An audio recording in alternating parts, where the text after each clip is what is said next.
Bhagavad-gītā, თავი მეოთხე, ტრანსცენდენტული ცოდნა, ლექსი პირველი, ღმრთების უზენაესმა პიროვნებამ, უფალმა შრი კრიშნამ ბრძანა. იოგას ეს უკვდავი მეცნიერება, მე მზის ღმერთ ვივასვანს ვასწავლე. ვივასვანმა ასწავლა მანუს, კაცობრიობის მამამთავარს. მანუმ კი თავის მხრივ იგი იქშვაკუს გადასცა. განმარტება. ამ ლექსში გადმოცემულია ისტორია, თუ საუკუნეთა სიღრმიდან როგორ მოვიდა ჩვენამდე Bhagavad-gītā. პირველად როგორ გადაეცა იგი მზის ღმერთს და სამყაროს სხვა პლანეტათა მეფეებს. სამყაროს პლანეტათა ყველა მეფის საგანგებო მოვალეობაა ქვეშევრდომთა დაცვა. ამიტომ მათ კარგად უნდა შეისწავლონ Bhagavad-gītās მეცნიერება, რათა სწორად მართონ სახელმწიფო და ხალხი აარიდონ ხორციელი ვნებებით ტყვეობას. ადამიანის სიცოცხლის დანიშნულებაა ღმრთების უზენაეს პიროვნებასთან მარადიული ურთიერთობის აღდგენა და სულიერი ცოდნის გაღრმავება. ამიტომ ყოველი სახელმწიფოსა და პლანეტის მმართველი ვალდებულია განათლების, კულტურისა და რელიგიის საშუალებით ეს ყოველივე ასწავლოს ქვეშევრდომებს. სხვა სიტყვებით, ყოველი სახელმწიფოს ხელისუფალის ვალია კრიშნას ცნობიერების მეცნიერების გავრცელება, რათა ხალხმა ისარგებლოს ამ დიადი მეცნიერებით, გამოიყენოს ადამიანის სიცოცხლით ბოძებული ხელსაყრელი პირობები და დაადგეს სრულქმნის გზას. ნახევარღმერთს, რომელიც მზეს მართავს ამ ეპოქაში ჰქვია ვივასვანი, მეფე მზისა, რომელიც სამყაროში არსებული ყოველი პლანეტის მამოძრავებელ ძალას წარმოადგენს.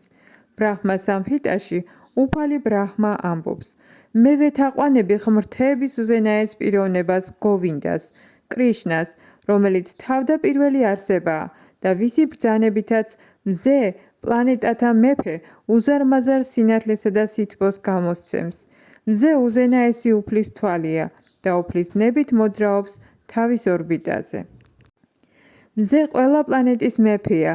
მზის ღმერთი ვივასვანი კი განაგებს პლანეტა მზეს, რომელიც მართავს დანარჩენ პლანეტებს და უზრუნველყოფს მათ თავისი სინათლითა და სითბოთი. იგი კრიშნას ბრძანებით ბრუნავს. უფალმა კრიშნამ Bhagavad-gītās მეცნიერება თავიდან თავის პირველ მოწაფე ვივასვანს გადასცა. ამიტომ გიტა არ არის ვიღაც საცოდავ საერო მეცნიერთა ყურადსაღებად დაწერილი სპეკულაციური ფილოსოფიის ტრაქტატი, არამედ იგი ცოდნის მომცველი ჭეშმარიტი წიგნია, რომელიც უხსოვარი დროიდან მოვიდა ჩვენამდე. მაჰაბჰარატაში ასეა აღწერილი გიტას ისტორია. ტრეტა-იუგას სახელით ცნობილი ეპოქის დასაწყისში ცოცხალი არსებების უზენაესთან ურთიერთობის შესახებ მეცნიერება ვივასვანმა მანუს გადასცა. მანუმ, როგორც კაცობრიობის მამამთავარმა, თავის შვილს, მაჰარაჯა იქშვაკუს, პლანეტა დედამიწის მეფეს და წინაპარს რაჰქუს დინასტიისა, რომლის ერთ-ერთი წარმომადგენელი უფალი რამაჩანდრა იყო. ასე რომ კაცობრიობისთვის Bhagavad-gītā ცნობილია მაჰარაჯა იქშვაკუს დროიდან. დღეისთვის გასულია 5000 წელი კალი-იუგისა, რომელიც 432,000 წელიწადს გრძელდება. მის წინ იყო დვაპარა-იუგა, 800,000 წელი. იქამდე კი ტრეტა-იუგა, 1,200,000 წელი. ამრიგად, მანუ მოუთხრო Bhagavad-gītā თავის მოწაფესა და შვილს, მაჰარაჯა იქშვაკუს, ამ პლანეტა დედამიწის მეფეს, დაახლოებით 2,500,000 წლის წინათ. ამჟამინდელი მანუს ეპოქა დაახლოებით 305,300,000 წელს გრძელდება, რომელთაგან 120,400,000 წელი უკვე გასულია. თუკი ვაღიარებთ, რომ მანუს დაბადებამდე უფალმა გიტა თავის მოწაფეს, მზის ღმერთ ვივასვანს უამბო, შეიძლება მიახლოებით გამოვითვალოთ, რომ ეს წმინდა წიგნი სულ ცოტა 120,400,000 წლის წინათ იქნა მოთხრობილი. ადამიანებისთვის იგი უკვე ცნობილია სულ ცოტა 2 მილიონი წელი. დაახლოებით 5,000 წლის წინათ კრიშნამ გაიმეორა მისი თხრობა, ოღონდ ამჯერად არჯუნას გასაგონად. ასეთია გიტას ისტორიის მიახლოებითი დათარიღება იმის მიხედვით, თუ რას ამბობს თავად გიტა თავის შესახებ და რას გადმოგცემს მისი მთხრობელი უფალი შრი კრიშნა. კრიშნამ იგი გააცნო მზის ღმერთს ვივასვანს, ვინაიდან ეს უკანასკნელი არის ქშატრია და დამაარსებელი ქშატრიების ორი მთავარი დინასტიიდან ერთ-ერთისა, რომელსაც სურია ვამშა ეწოდება. ვინაიდან ბჰაგავად გიტა არ განსხვავდება ვედებისგან, მასში გადმოცემული ცოდნა არის აპაურუშია, ანუ ზეადამიანური, რადგან მას თავად ღმრთების უზენაესი პიროვნება მოგვითხრობს. ვინაიდან ვედების სწავლებები უცვლელი სახით რაიმე მიკერძოებული ახსნა განმარტების გარეშე უნდა ვაღიაროთ, გიტაც ასევე ხელშეუხებლად უნდა მივიღოთ. საერო ფუჭემდებელმა შეიძლება თავიანთებურად ახსნან გიტა, მაგრამ იგი არ იქნება ჭეშმარიტი ბჰაგავად გიტა. ამიტომ ცოდნა ბჰაგავად გიტადან უნდა მივიღოთ თავდაპირველი სახით, ისეთით, როგორითაც იგი გადადიოდა მოწაფეობრივი თანმიმდევრობის გზით. ლექსში ეს თანმიმდევრობა ასია აღწერილი. უფალმა მოუთხრო იგი მზის ღმერთს, მზის ღმერთმა გადასცა თავის შვილ მანუს, მანუმ კი თავის შვილ იქშვაკუს. ლექსი მეორე. ეს უმაღლესი მეცნიერება ასე გადაეცემოდა სულიერ მოძღვართა მოწაფეობრივი ჯაჭვით და წმინდანი მეფეებიც მათგან ეცნობოდნენ მას, მაგრამ დროთა განმავლობაში ეს თანმიმდევრობა დაირღვა და ამ წმინდა მეცნიერების თავდაპირველი ჭეშმარიტი სახე დაიკარგა. განმარტება. ლექსში გარკვევით არის ნათქვამი, რომ გიტა საგანგებოდ ღვთისმოსავი მეფეებისთვის იყო განკუთვნილი, ვინაიდან ქვეშევრდომთა მართვა მასში მოცემული მითითებების მიხედვით უნდა განეხორციელებინათ. უდაოა, რომ ბჰაგავად გიტა არასოდეს ყოფილა განკუთვნილი დემონური ბუნების ადამიანებისთვის, რომლებიც უბრალოდ აუფასურებდნენ მის ღირსებას და ათასგვარ თვითვნებურ განმარტებებს იგონებდნენ. რასაც სიკეთე არავისთვის მოჰქონდა. არაკეთილსინდისიერმა კომენტატორებმა დაამახინჯეს ამ წმინდა წიგნის თავდაპირველი შინაარსი, რის გამოც უმალვე გაჩნდა მოწაფეობრივი თანმიმდევრობის ჯაჭვის ხელახალი ჩამოყალიბების აუცილებლობა. 5000 წლის წინათ უფალმა აღმოაჩინა, რომ ეს ჯაჭვი გაწყდა, რასაც მოჰყვა ხალხისგან გიტას ჭეშმარიტი დანიშნულების დავიწყება. დღესაც ანალოგიური მდგომარეობაა. ბჰაგავად გიტას მრავალი გამოცემაა, განსაკუთრებით ინგლისურ ენაზე, მაგრამ თითქმის არც ერთი მათგანი არ შეესაბამება მოწაფეობრივი თანმიმდევრობით განმოცემულ ვერსიას. საერო მეცნიერება უამრავ კომენტარსა და მიკერძოებულ შეხედულებებს გვთავაზობს. მაგრამ თითქმის არც ერთი მათგანი შრი კრიშნას არ აღიარებს ღმრთების უზენაეს პიროვნებად, თუმცა მის სიტყვებს ცოტა შემოსავალი როდი მოაქვთ ამ დემონური სულის ადამიანებისთვის. დემონებს საერთოდ არ ასწამთ ღმერთისა, ისინი მხოლოდ სარგებლობენ ღმერთის საკუთრებით, ვინაიდან არსებობს პარამპარას, ანუ მოწაფეობრივი თანმიმდევრობის სისტემით გადმოცემული გიტას ინგლისურ ენაზე ახალი გამოცემის საჭიროება, ვეცდებით შევასრულოთ იგი. ბჰაგავად გიტას დაუმახინჯებლად მიღებას კაცობრიობისთვის უდიდესი სიკეთე მოაქვს, მაგრამ თუ მასში უბრალო ფილოსოფიურ ტრაქტატს დავინახავთ, მისი შესწავლა მხოლოდ დროის ფუჭად დაკარგვა იქნება. ლექსი მესამე. დღეს უზენაესთან ცოცხალი არსების ურთიერთობის სწორედ ამ უძველეს მეცნიერებას გაცნობ, ვინაიდან შენ ჩემი ერთგული და მეგობარი ხარ და ამიტომ ამ ღვთიური მეცნიერების ტრანსცენდენტული საიდუმლოების გაგება შეგიძლია. განმარტება. არსებობენ ორი სახის ადამიანები, ერთგულები და დემონები. უფალმა აერჩია არჯუნა, რათა მისთვის გადაეცა ეს დიდი მეცნიერება. ვინაიდან არჯუნა უფლის ერთგული იყო, დემონებს კი ბჰაგავად გიტას იდუმალარში ჩაცდომის უნარი არა აქვთ. ცოდნის ეს დიადი წიგნი მრავალჯერ არის გამოცემული. ზოგ გამოცემას ახლავს ერთგულთა კომენტარები, ზოგს კი დემონებისა. ერთგულების კომენტარები ამ წიგნის ჭეშმარიტ შინაარსს გადმოგცემენ, დემონებისა კი მცდარი და უსარგებლოა. არჯუნა აღიარებს, რომ შრი კრიშნა ღმრთების უზენაესი პიროვნებაა და გიტას ნებისმიერი კომენტარი, რომელიც არჯუნას მაგალითის კვალა დაწერილი, ჭეშმარიტ ერთგულ მსახურებას უწევს ამ დიად სიბრძნეს. მაგრამ დემონები არ აღიარებენ უფალ კრიშნას ისეთად, როგორც ის ჭეშმარიტად არის. ნაცვლად ამისა, თავიანთ კომენტარებში კრიშნას შესახებ მრავალ გამონაგონს ურთავენ და მისი რჩევა დარიგებების გზიდან აცდენენ მკითხველთ. მოცემულ ლექსში კრიშნა გვაფრთხილებს, მოვერიდოთ ასეთ მიკერძოებულ ახსნა-განმარტების კითხვას და გავყვეთ მხოლოდ არჯუნასგან დაწყებული მოწაფეობრივი თანმიმდევრობის წარმომადგენელთა კვალს. სწორედ ამ გზით მოუტანს სიკეთეს შრიმად ბჰაგავად გიტას დიადი მეცნიერება კაცობრიობას. ლექსი მეოთხე. არჯუნამ თქვა, მზის ღმერთი ვივასვანი შენზე დიდი ხნით ადრე დაიბადა. როგორ გავიგოთ შენი სიტყვები, რომ სამყაროს შექმნის გარიჟრაზე მას შენასწავლე ეს მეცნიერება? განმარტება. არჯუნა უფლის აღიარებული ერთგულია. მას როგორ უნდა შეჰპაროდა ეჭვი კრიშნას სიტყვებში? საქმე ისაა, რომ არჯუნამ კითხვა დასვა არა საკუთარი თავისთვის, არამედ მათთვის, ვისაც არ სწამთ ღმრთების უზენაესი პიროვნება, ან დემონებისთვის, რომლებიც ვერ ეგუებიან იმ აზრს, რომ კრიშნა ღმრთების უზენაეს პიროვნებად არის აღიარებული. მხოლოდ მათ გასათვითცნობიერებლად კითხულობს არჯუნა ამას, თითქოს თავად არ იცოდეს, ვინ არის ღმრთების უზენაესი პიროვნება შრი კრიშნა. როგორც მეათე თავიდან გახდება ნათელი, არჯუნამ მშვენივრად იცოდა, რომ კრიშნა არის ღმრთების უზენაესი პიროვნება, საწყისი ყოველივე არსებულისა და აბსოლუტური ჭეშმარიტების უმაღლესი გამოვლინება. თუმცა კრიშნა დევაკის შვილადაც მოევლინა ამ დედამიწაზე.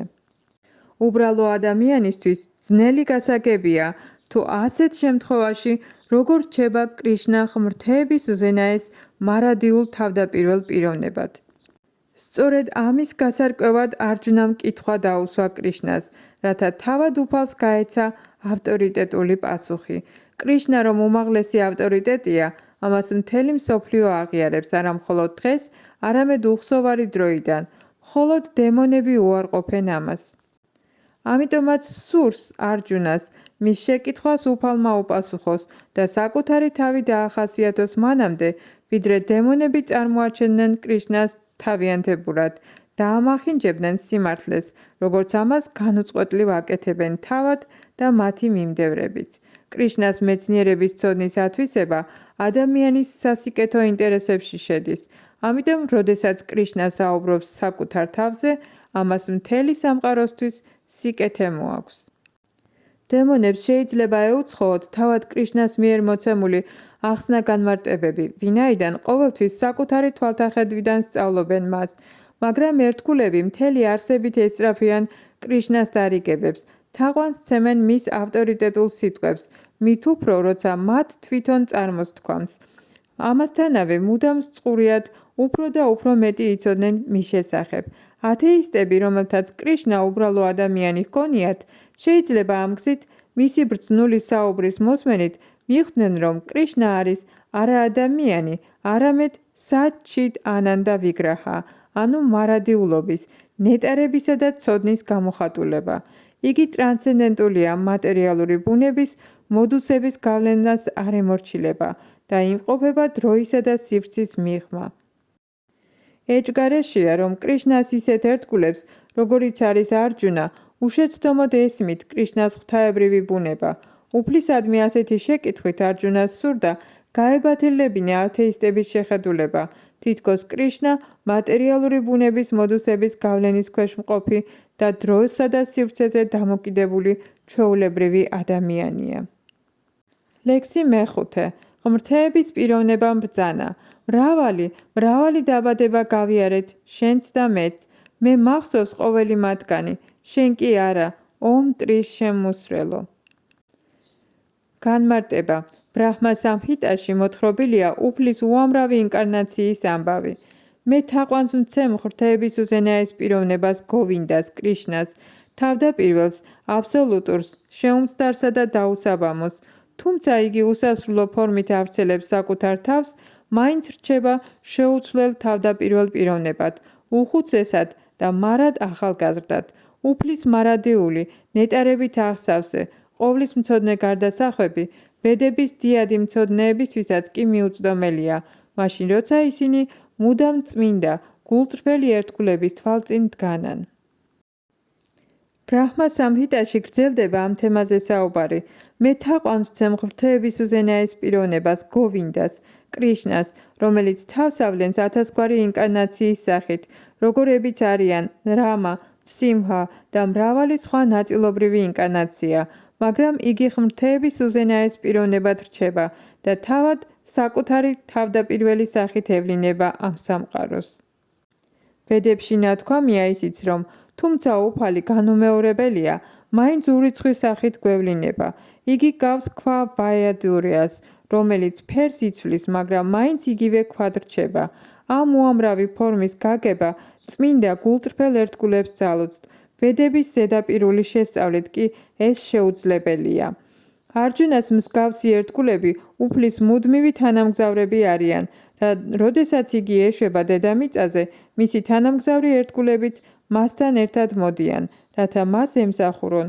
არჯუნა ერთ-ერთი ასეთი ერთგულთაგანია და ამ ლექსიდან ჩანს, რომ მილიონობით წლის წინათ, როდესაც უფალმა კრიშნამ ბჰაგავად გიტა მზის ღმერთ ვივასვანს უამბო, არჯუნაც იქ იმყოფებოდა, ოღონდ სხვა სახით.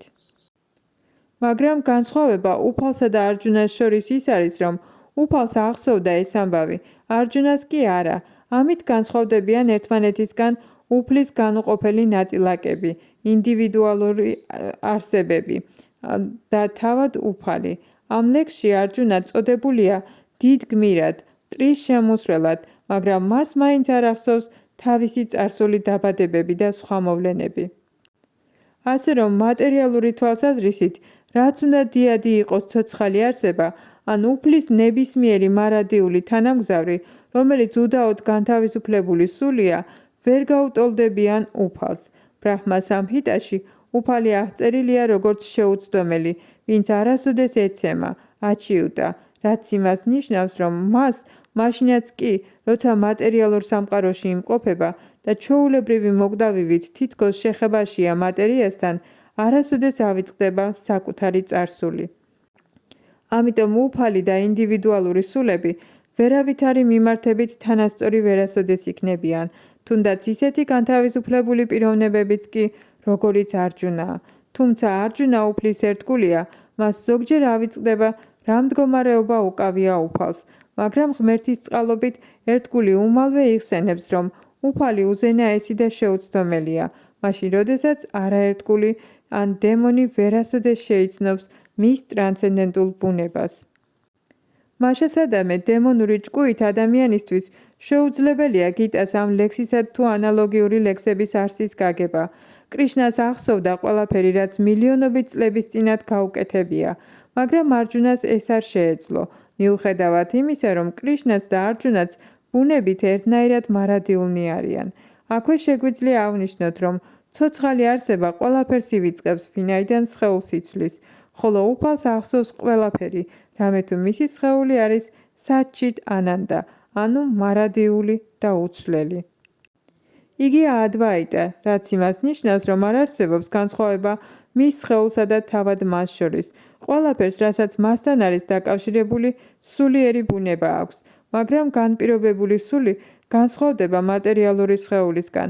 ასეთი განსხვავება მაშინაც სახეზეა, როდესაც უზენაესი მატერიალურ სამყაროში ეშვება. დემონებს უნარი არა აქვთ გააცნობიერონ უფლის ტრანსცენდენტული ბუნება, რასაც თავად უფალი განმარტავს მომდევნო ლექსში. ლექსი მე-6.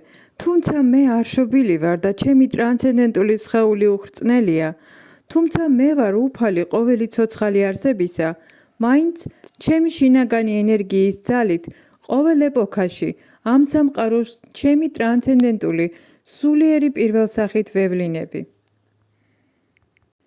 განმარტება. უფალი მოგვითხრობს სამყაროში თავისი მოვლინების ამბავს, როცა ვითომ უბრალო ადამიანის სახით იბადება. მას მაშინაც ყველაფერი ახსოვს თავისი მრავალი წარსული ცხოვრებიდან. უბრალო ადამიანს კი ისიც არ ახსოვს, რამდენიმე საათის წინ რას აკეთებდა. ჩვენგან რომელიმეს რომ ვკითხოთ რას აკეთებდა გუშინ ამ დროს, მაშინვე პასუხის გაცემა გაუჭირდება და მოსაგონებლად მეხსიერება უნდა დაძაბოს. მიუხედავად ამისა, არიან ადამიანები, რომლებიც ბედავენ და საკუთარ თავს უწოდებენ ღმერთს, ანუ კრიშნას, არ უნდა მოგვატყუოს ასეთმა აზრს მოკლებულმა განცხადებებმა. შემდეგ უფალი გვიხსნის თავის პრაკრტის, ანუ ფორმას. პრაკრტი ნიშნავს ბუნებასაც და საკუთარ ფორმასაც, სვარუპას. უფალი ამბობს, რომ ამ სამყაროში თავისივე სხეულით ეშვება. უბრალოდ ცოცხალი არსებისგან განსხვავებით, იგი სხეულს არ იცვლის.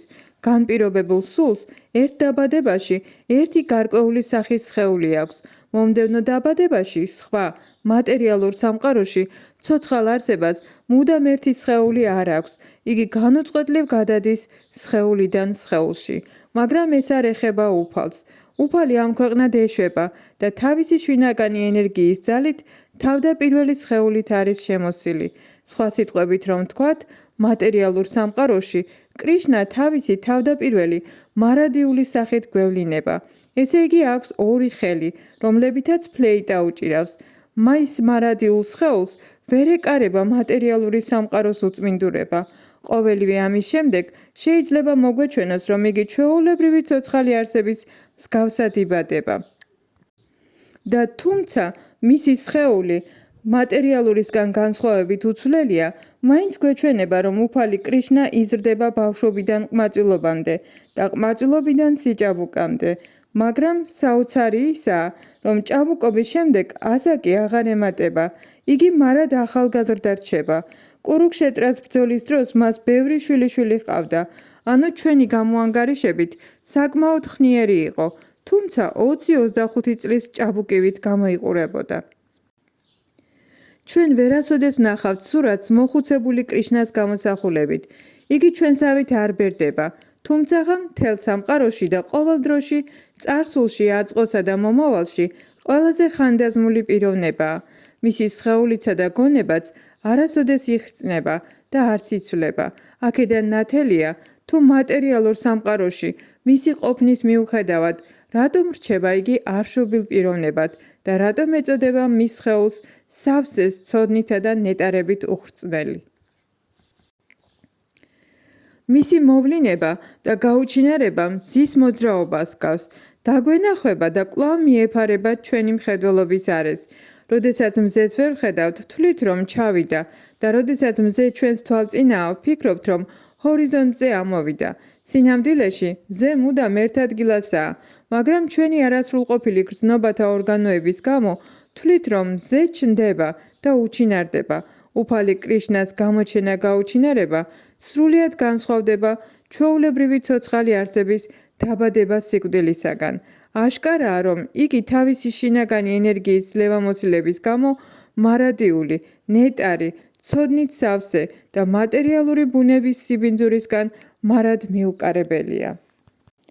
თუმცა ვედებში დადასტურებულია, რომ ღმრთების უზენაესი პიროვნება არშობილია, მაინც გვეჩვენება, რომ იგი იბადება, როდესაც ვლინდება უამრავი ინკარნაციის სახით. ვედური წმინდა წმერილებიც ამტკიცებენ, თუმცა გონია, რომ უფალი მატერიალურ სამყაროში მოსვლისას იბადება, მაინც არ იცვლის სხეულს. ბჰაგავატამის მიხედვით, თავის დედას ნარაიანას სახით ევლინება, 4 ხელითა და 6-ვე სახის სრული დიდებულებით შემკული. თავისი თავდაპირველი, მარადიული სახით მოვლენილი უფალი უმიზეზო წყალობას იჩენს ცოცხალი არსებებისადმი, რათა მათ გონების თვალი მიაპყრონ უფლის ჭეშმარიტ ფორმას და არა რომელიმე გამოგონილ ან წარმოსახვით სახეს, რომელიც იმპერსონალისტებს არასწორად უფლის ფორმად მიაჩნიათ. ლექსიკონ ვიშვა კოშას თანახმად, სიტყვა მაია, ანუ ატმა მაია, უფლის უმიზეზო წყალობას ნიშნავს. უფალს ახსოვს წარსულში როდის მოვრიდა ამ სამყაროში და როდის წავიდა. ჩვეულებრივ ცოცხალ არსებას კი ახალი სხეულის მიღებისთანავე ყველაფერი ავიწყდება, რაც წინა სხეულში ყოფნის დროს გადახდა თავს. უფალი ყოველი ცოცხალი არსების ხელისუფალია, ვინაიდან დედამიწაზე ყოფნისას სასწაულებრივ და ზიადამიანურ ქმედებებს აღასრულებს. ამრიგად, უფალი მარად უცვლელ, აბსოლუტურ ჭეშმარიტებად რჩება. არ არსებობს განსხვავება მის სხეულსა და თავად მას შორის. ახლა ვინმე შეიძლება დაებადოს კითხვა. უფალი ამ ქვეყნად რატომ გვევლინება და შემდეგ რატომ უჩინარდება? ამის პასუხი მოცემულია შემდეგ ლექსში. ლექსი მე-7. ყველგან და ყოველთვის, როდესაც რელიგია ეცემა და უღმერთოება იწყებს გამეფებას, იმ დროს მე ვევლინები ამ სამყაროს ოფარადას შთამომავალო. განმარტება. ამ ლექსში მნიშვნელოვანია სიტყვა სრჯამი, რომელიც არ შეიძლება აღნიშნავდეს შექმნას, რადგან წინა ლექსის თანახმად უფლის ფორმა ან სხეული არ ქმნილია, ყოველი მისი ფორმა მარადიულად არსებობს. ამიტომ სიტყვა სრჯამი ნიშნავს იმას, რომ უფალი თავის ჭეშმარიტ სახეს გვიჩვენებს, თუმცა უფალი გარკვეული განრიგით ერთხელ ბრაჰმას დღეში მე-7 მანუს მმართველობის 21 ეპოქის დვრაპა იუგას ბოლოს ევლინება მატერიალურ სამყაროს. მას არ მოეთხოვება ამ ვადების დაცვა, ვინაიდან თავისუფალია, რასაც მოისურვებს ყველაფრის გაკეთება შეუძლია. ამიტომ, როდესაც ჭეშმარიტი რელიგია ქრება და უღმერთობა იკავებს მის ადგილს, იგი საკუთარი ნებით ეშვება დედამიწაზე. რელიგიური მცნებები ვედებშია მოცემული და მათი წესისამებრ შესრულებისგან ნებისმიერი გადახრის შედეგად ადამიანი უღმერთო ხდება. ფაგავატამში ნათქვამია, რომ ვედებში გადმოცემული მცნებები უფლის კანონებს წარმოადგენენ და მათი შექმნა შეუძლია მხოლოდ უფალს. ცნობილია ისიც, რომ უფალმა შექმნა ვედები და პირველად უამბო ბრაჰმას, რომლის გულშიც იგი ზესულის სახით სუფევდა. ამიტომ თარმას, ანუ რელიგიის კანონები, ღმრთების უზენაესი პიროვნების უშუალო მითითებებია. ეს ყოველივე გარკვევით არის მოცემული ბჰაგავად გიტაში. ვედების მიზანია უფლის ნების შესაბამისად რელიგიის კანონების განმტკიცება. გიტას დასასრულს უფალი პირდაპირ აცხადებს, რომ რელიგიის უმაღლესი კანონია მიენდო მხოლოდ მას და სხვა არაფერი. ვედური დანაწესებიც ადამიანებს მოუწოდებს მიენდონ უფალს და როდესაც დემონები ამას არღვევენ, მაშინ უფალი თავად ევლინება მატერიალურ სამყაროს. ბჰაგავატამიდან ვგებულობთ, რომ უფალი ბუდა არის კრიშნას ერთ-ერთი ინკარნაცია, რომელიც მატერიალიზმის მომძლავრების დროს მოევლინა დედამიწას, მაშინ როდესაც ადამიანები ამართლებდნენ თავიანთ ცოდვებს და საამისოდ ვედებს იმოწმებდნენ. თუმცა ვედები ზღუდავდნენ ცხოველთა მსხვერპლად შეწირვას, რაც ნებადართულია მხოლოდ იშვიათ შემთხვევაში, დემონური მიდრეკილებების მქონე ხალხი არაფრად თვლიდა მის მითითებებს და ცხოველთა მსხვერპლშეწირვებს მაინც ატარებდა. უფალი ბუდა დედამიწას მოევლინა, რათა შეეჩერებინა ეს უაზრო მოქმედებები და არაძალმომროების ვედური პრინციპები განემტკიცებინა. ყოველ ავატარას, ანუ უფლის ინკარნაციას, ამ ქვეყნად მოსვლის დროს გარკვეული მისია აკისრია და ყველაფერი ეს განდობილ წერილებშია აღწერილი. არ შეიძლება იმის აღიარება ავატარად, ვინც წმინდა წერილებში არ არის მოხსენიებული. უფალი მხოლოდ ინდოეთში როდი ეშვება, სადაც მოისურვებს, შეუძლია იქ მოგვევლინოს. ყოველი მოსვლისას რელიგიაზე იმდენ საუბრობს, რამდენი შეთვისებაც შეუძლიათ ადამიანებს, თავიანთი განათლებისა და ყოფითი მდგომარეობის შესაბამისად. მაგრამ მისია მაინც ერთია, ხალხი ღმერთის ცნობიერებამდე და რელიგიის კანონთა მორჩილებამდე მიიყვანოს. ზოგჯერ იგი პირადად ეშვება, ზოგჯერ შვილის ან მსახურის სახით აგზავნის თავის ჭეშმარიტ წარმომადგენელს, ან ფარული სახით გვევლინება. ბჰაგავად გიტა კრიშნამ მოამბო არჯუნას და სხვა ამაღლებულ პიროვნებებსაც, ვინაიდან არჯუნა მსოფლიოს სხვა ნაწილებში მცხოვრებ უბრალო ხალხზე გაცილებით მაღლა იდგა. ორს მიუმატოთ 2, რომ 4-ია მათემატიკური ჭეშმარიტებაა, დამწყები და მაღალ კლასში მყოფი მოწაფისთვისაც, მაგრამ არითმეტიკის გარდა არსებობს უმაღლესი მათემატიკა. მსგავსად ამისა, უფლის ყოველი ინკარნაცია ერთსა და იმავე მცნებებსა და კანონებს გვასწავლის, მაგრამ სხვადასხვა ვითარებაში ისინი შეიძლება გარეგნულად განსხვავდებოდნენ ერთმანეთისგან. როგორც მომდევნო ლექსში იქნება განმარტებული, უმაღლესი რელიგია იწყება საზოგადოების 4 ფენად, აშრამად და 4 წყობად, ვარნად დაყოფით. მატერიალურ სამყაროში უფლის ინკარნაციების მისიის მიზანიც ისაა, რომ მსოფლიოში კრიშნას ცნობიერება გაავრცელონ. ასეთი ცნობიერება საზოგადოებაში ვლინდება, ან არ ვლინდება განსხვავებულ გარემოებათა გათვალისწინებით. ლექსი მერვე წმინდანების გასათავისუფლებლად და ბოროტმოქმედ და გასანადგურებლად, აგრეთვე რელიგიური საფუძვლების აღსადგენად მე თავად ვევლინები ამ სამყაროს ეპოქიდან ეპოქაში. განმარტება ფაგავად გიტას თანახმად სათუ წმინდანი ადამიანია, რომელიც სრულად ფლობს კრიშნას ცნობიერებას. ასეთი კაცი შეიძლება უღმერთოდაც მოგვეჩენოს, მაგრამ მაინც სათუთ უნდა ჩაითვალოს.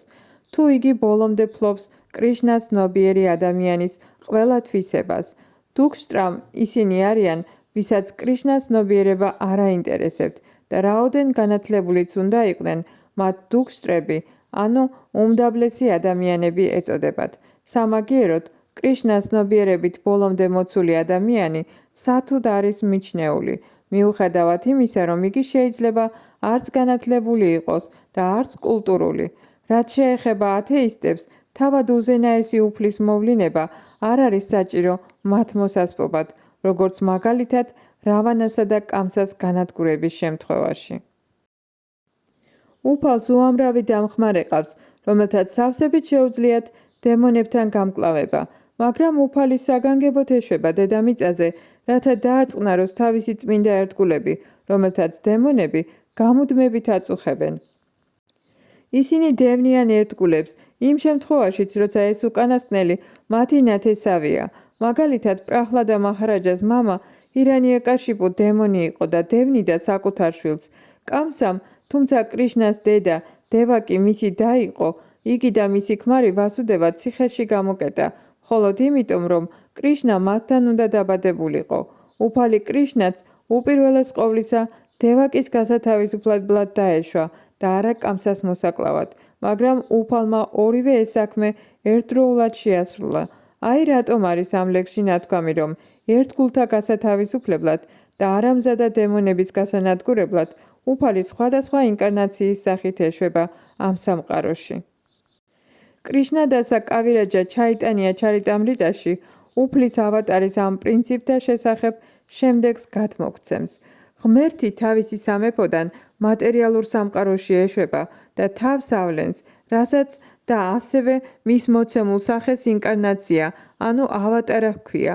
ღმერთის ეს ფორმები იმთავითვე სულიერ სამყაროში, ღმერთის სასუფეველში იმყოფებიან. მატერიალურ სამყაროში ჩამოსვლის შემდეგ კი ისინი იწოდებიან ავატარებად.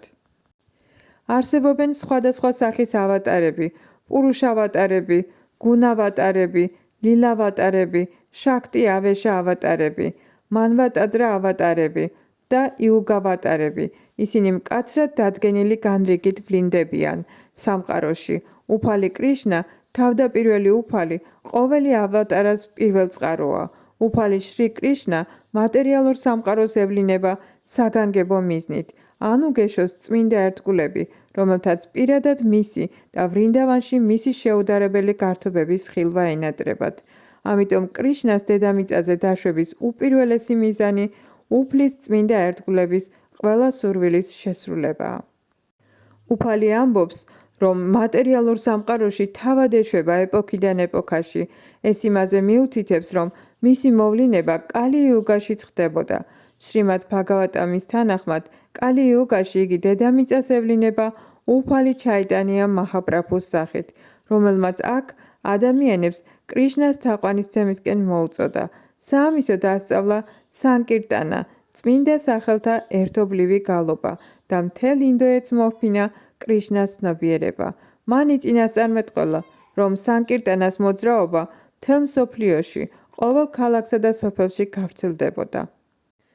უფალი ჩაიტანია, როგორც კრიშნას ღმრთეების პიროვნების ინკარნაცია, აღწერილია შეფარულად განდობილ წერილთა ყველაზე საკრალურ ნაწილებში, როგორიცაა უპანიშადები, მაჰაბჰარატა და ბჰაგავატამი. უფალი ჩაიტანიას მოძრაობა, სანკირტანა ერთობ იზიდავს უფალი კრიშნას ერთგულებს. უფლის ეს ავატარა არ ხოცავს ბოროტმოქმედებს, არამედ თავისი უმიზეზო წყალობით ათავისუფლებს მათ. ლექსი მეცხრე. ვინც იცის ქვეყნად ჩემი მოვლინებისა და საქმიანობების ტრანსცენდენტული ბუნება, სხეულის მიტოვების შემდეგ მატერიალურ სამყაროში აღარ იბადება, არამედ ჩემს მარადიულ სასუფეველს აღწევს. ო არჯუნა. განმარტება. მეექვსე ლექსში განმარტებული იყო თუ როგორ ევლინება მატერიალურ სამყაროს უფალი თავისი ტრანსცენდენტული სავანიდან. ის, ვინც ჩასვდა ღვთაების პიროვნების მოვლენების ჭეშმარიტებას, უკვე თავისუფალია მატერიალური ტყვეობიდან. ამიტომ ახლანდელი ნივთიერი სხეულის დატოვების შემდეგ უმალ ღმერთის სასუფეველს უბრუნდება. მატერიალური სამყაროს ბორკილებიდან ცოცხალი არსების ასეთი განთავისუფლება იოლი არ არის. იმპერსონალისტები და იოგები განთავისუფლებას მხოლოდ უსაზღვრო მცდელობისა და უამრავი დაბადების შემდეგ თუ აღწევენ. ამასთან უფლის უპიროვნო ბრაჰმაჯიოტისთან შერწყმით მიღწეული განთავისუფლებაც კი ნაწილობრივია და არსებობს მატერიალურ სამყაროში დაბრუნების საშიშროება. ერთგული კი მხოლოდ იმით, რომ გააცნობიერა უფლის სხეულისა და მოღვაწეობის ღვთაებრივი ბუნება, უფლის სასუფეველს აღწევს და მატერიალურ სამყაროში დაბრუნება აღარ ემუქრება. ბრაჰმა სამჰიტაში ნათქვამია, რომ უფალს აქვს უამრავი განსხვავებული ფორმა და ინკარნაცია. მართალია, უფალს მრავალი ტრანსცენდენტული ფორმა აქვს, არსით ისინი მაინც ღმერთის ერთი და იგივე უზენაესი პიროვნებაა. საჭიროა ამ ჭეშმარიტების რწმენით გაგება, რაც მიუწვდომელია საერო მეცნიერებისა და თეორიული ფილოსოფოსებისთვის. როგორც ვედებშია ნათქვამი, ღმრთების უზენაესი პიროვნება ერთია, მაგრამ მრავალი ღვთაებრივი სახის მიღება შეუძლია. ურთიერთობს თავის წმინდა ერთგულებთან და მათი ამგვარი ურთიერთობა მარადიულია. ამ ვედურ აზრს გიტას ამ ლექსში თავად უფალი ადასტურებს. ის, ვინც ვედებისა და ღმრთების უზენაესი პიროვნების ავტორიტეტზე დაყრდნობით აღიარებს ამ ჭეშმარიტებას და დროს ფილოსოფიურ ძიებებში არ კარგავს, მატერიალური ტყვეობიდან თავისუფლდება და უმაღლეს სრულქმნას აღწევს. უბრალოდ ამ ჭეშმარიტების რწმენით ადამიანი უეჭველად აღწევს განთავისუფლებას. ვედური აფორიზმი ტად ტვამასი ნამდვილად მიესადაგება ამ შემთხვევას, ვისაც ესმის, რომ უფალი კრიშნა უზენაესია და ასე მიმართავს მას. შენ თავად ხარ უზენაესი ბრაჰმანი, ღმრთების უზენაესი პიროვნება, ისვე იძენს თავისუფლებას და მომავალში უფალთან ტრანსცენდენტული ურთიერთობით დატკბება. სხვა სიტყვებით რომ ვთქვათ, უფლის ასეთი რწმენით აღსავს ერთგული სრულქმნას აღწევს, რაც დადასტურებულია შემდეგი ვედური განაცხადით. დაბადება სიკვდილის წრებრუნვიდან ერთხელ და სამუდამოდ თავდასაღწევად აუცილებელია ღმრთების უზენაესი პიროვნების შეცნობა და არ არსებობს ამ სრულყოფილებამდე მიღწევის სხვა გზა.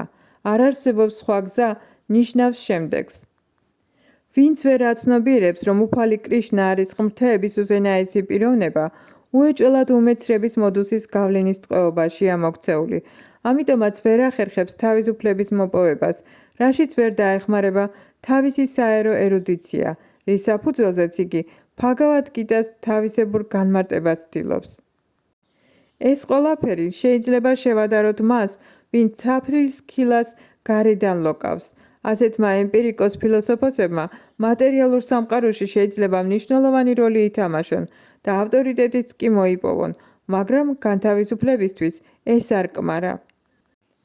ერთადერთი იმედი ამ გაყოყოჩებული საერო მეცნიერებისთვის ის არის, რომ უფლის ერთგულის უმიზეზო წყალობას დაუცადონ.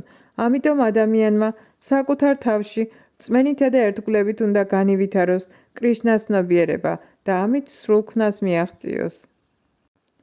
ლექსი მეათე.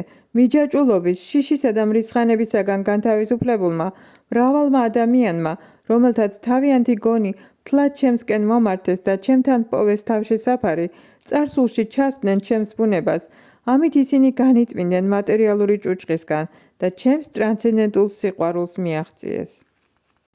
განმარტება. როგორც ზემოთ ვთქვით, მატერიის გავლენის საზღვრებში დატყვევებულ ადამიანს ძალიან უჭირს უზენაესი აბსოლუტური ჭეშმარიტების პიროვნული ბუნების გაგება.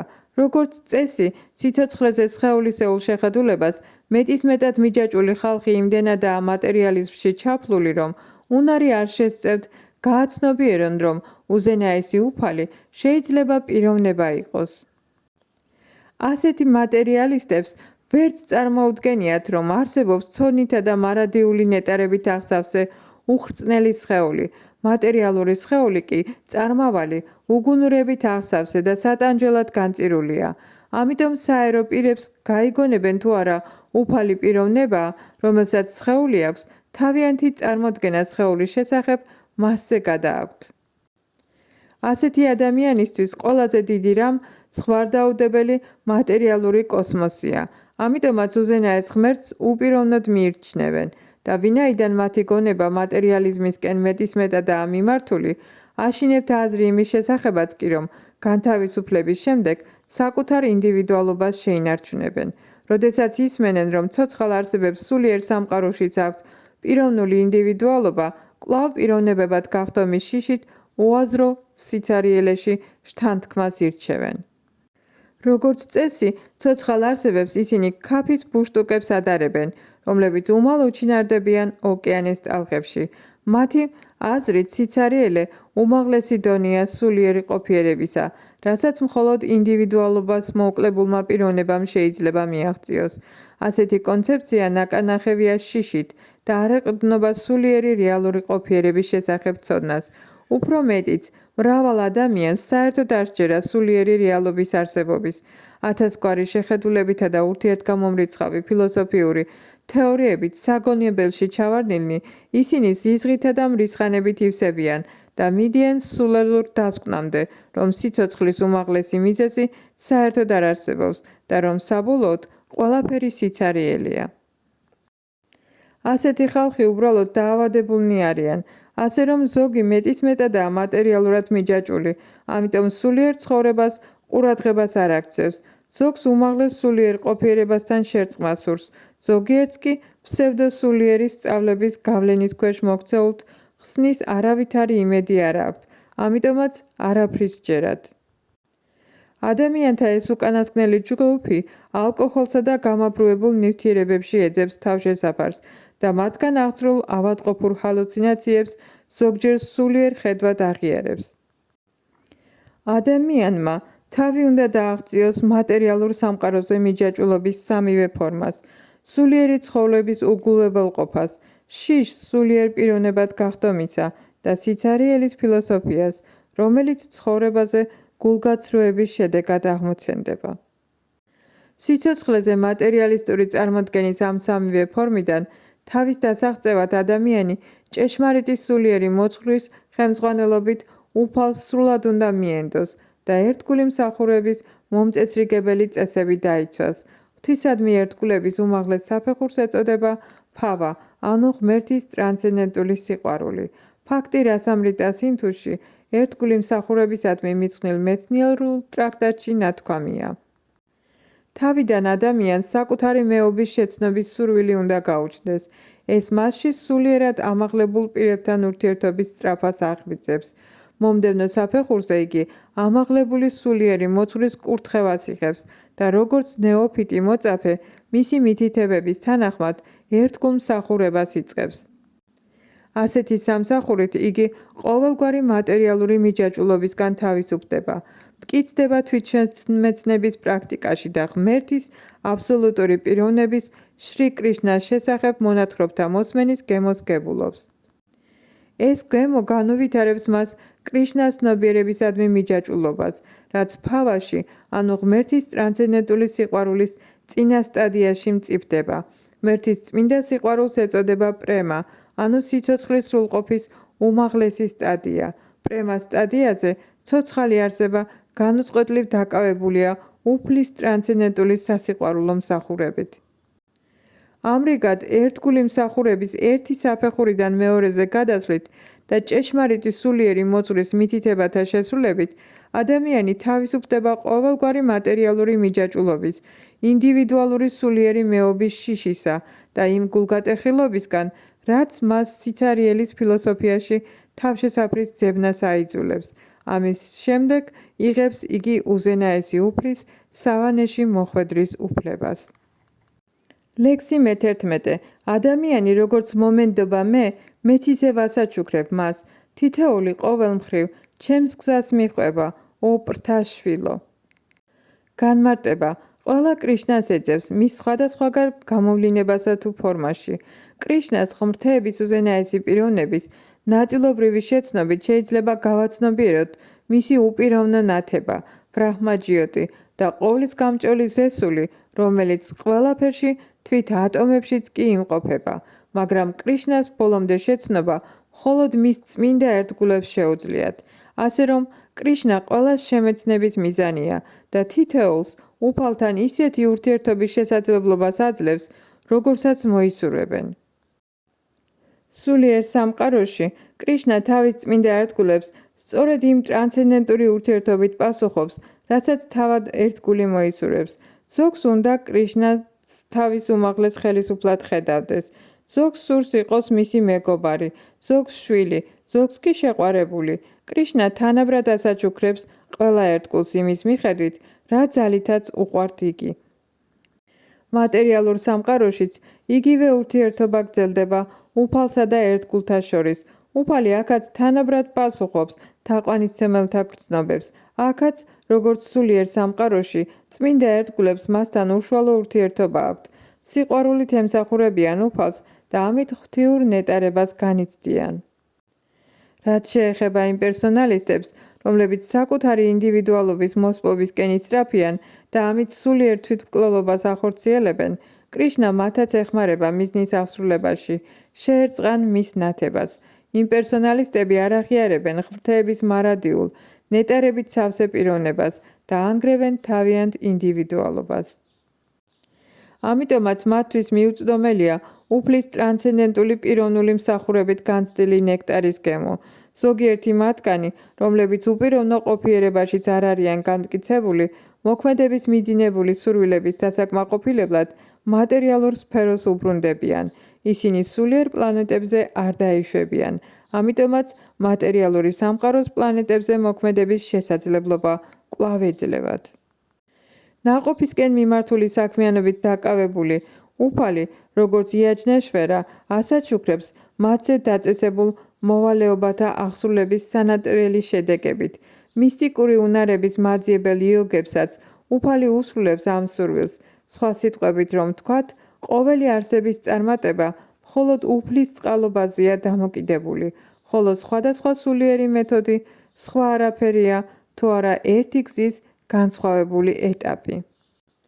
ამიტომ თუკი ცოცხალი არსება კრიშნას ცნობიერებაში უმაღლეს სრულქმნას ვერ მიაღწევს, ყოველი მისი მცდელობა განუხორციელებელი დარჩება, როგორც ეს შრიმად ბჰაგავატამშია დადასტურებული.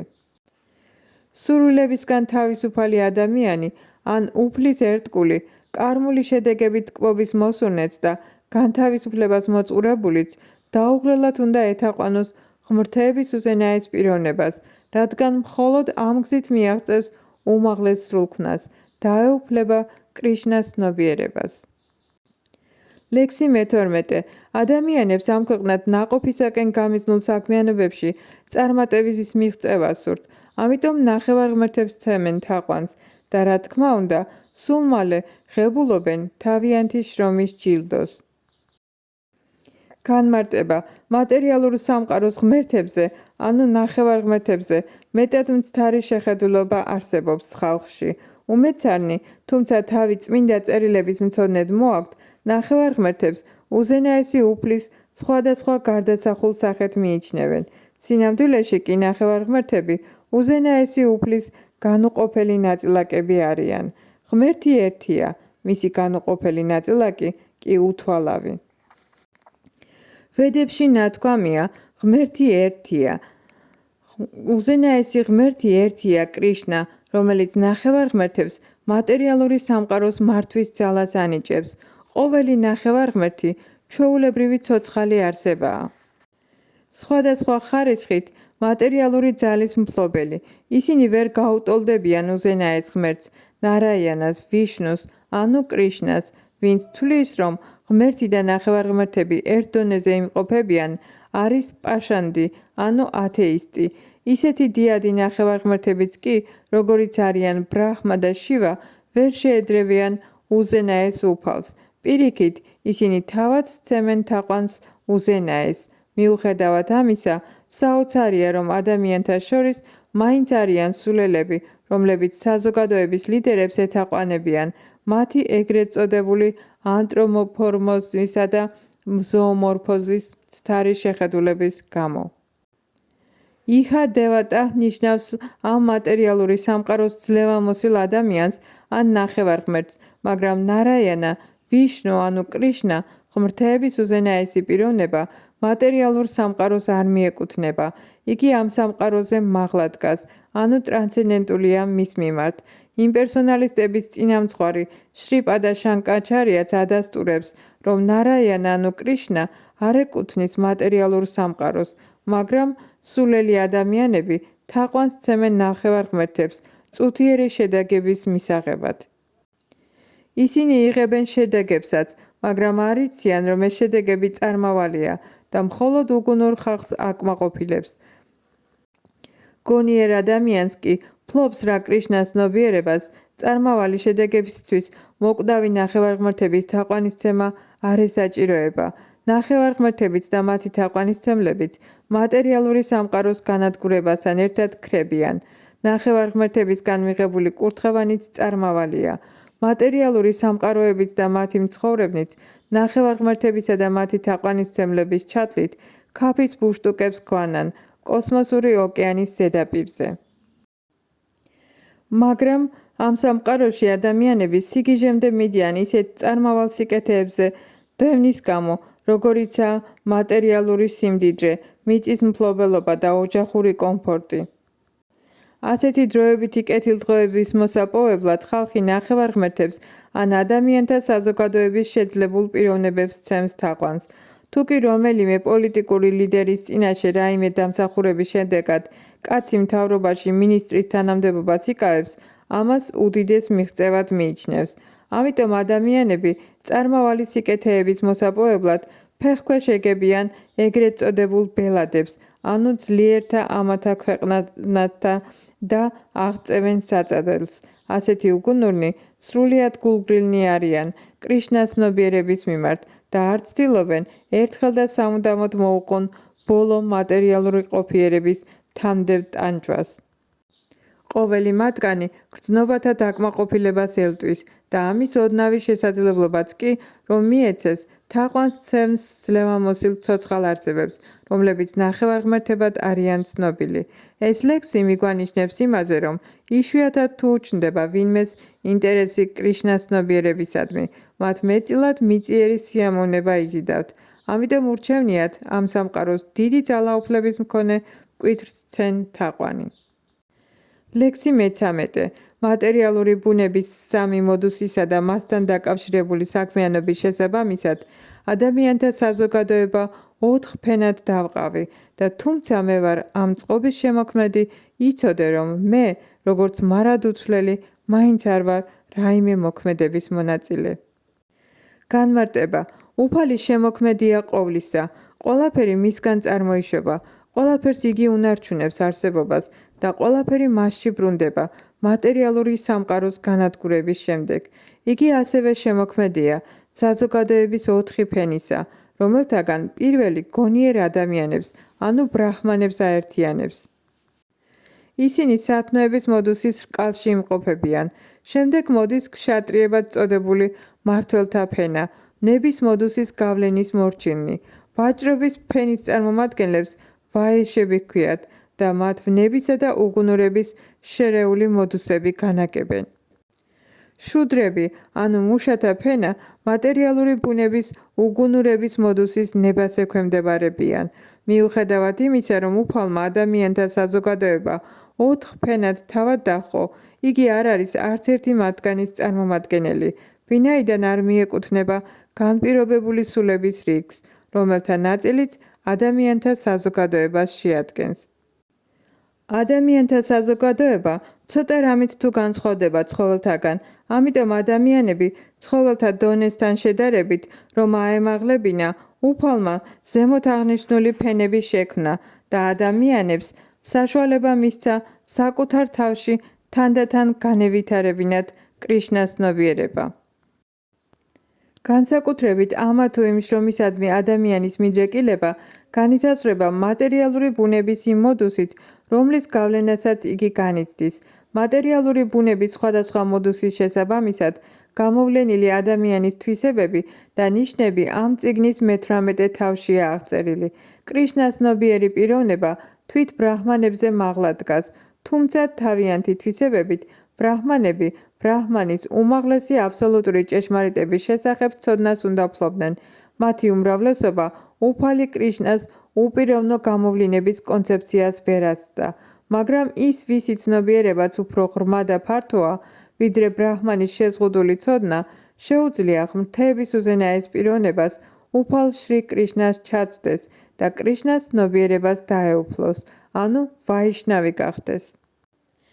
კრიშნას ცნობიერება მოიცავს კრიშნას სხვადასხვა სრული გამოვლინების ცოდნას, როგორებიცაა რამან, სიმჰა, ვარაჰა და სხვა და როგორც კრიშნა იმყოფება ადამიანთა საზოგადოების 4 ფენის საზღვრებს მიღმა, კრიშნას ცნობიერებაში მყოფი პიროვნებაც ადამიანთა საზოგადოების ნებისმიერ ფენაზე მაღლა დგას, იქნება იგი სოციალური ჯგუფი, ეროვნული ერთობა, თემი თუ ცალკეული რასა.